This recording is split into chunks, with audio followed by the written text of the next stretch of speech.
Hello बच्चों, let us read this question. This question says molarity of solution changes with change in dash of solution. So इस question में हमसे कहा गया है कि एक सॉल्यूशन की मोलैरिटी चेंज होती है जब हम सॉल्यूशन का क्या चेंज करते हैं. सो इस क्वेश्चन को सॉल्व करने के लिए हमें जो की कॉन्सेप्ट रिक्वायर्ड है वो है concept of molarity.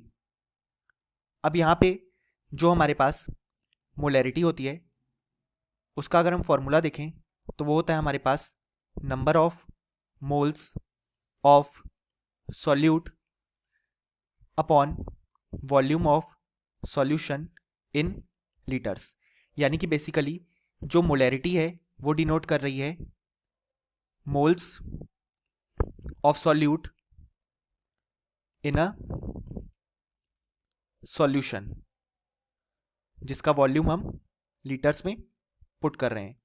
So molarity बता रही है कि अगर हमने एक सर्टेन सॉल्यूशन लिया है जिसका वॉल्यूम हमारे पास गिवन है तो सॉल्यूशन में उस सॉल्यूट के कितने मोल्स प्रेजेंट हैं. अब यहाँ पे हम देख सकते हैं कि मोलैरिटी के एक्सप्रेशन में वॉल्यूम का टर्म आ रहा है. अब जो वॉल्यूम वाला टर्म होता है वो टेम्परेचर डिपेंडेंट होता है.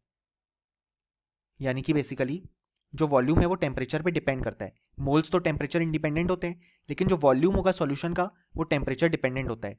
इसी कारण से जो हमारे पास मोलैरिटी है वो भी टेम्परेचर डिपेंडेंट आती है. यानी कि बेसिकली जब हम टेम्परेचर को चेंज करेंगे तो हमारे पास जो मोलैरिटी है सॉल्यूशन की वो भी चेंज करेगी. सो हमसे क्वेश्चन में पूछा गया है कि जो मोलैरिटी है सॉल्यूशन की वो चेंज करती है विथ चेंज इन, तो हमारे पास आंसर आ जाएगा टेम्परेचर ऑफ सॉल्यूशन, जैसा कि हमने यहाँ पे देखा.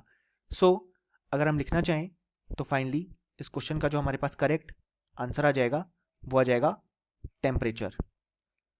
Hope you understood it well. Best of luck.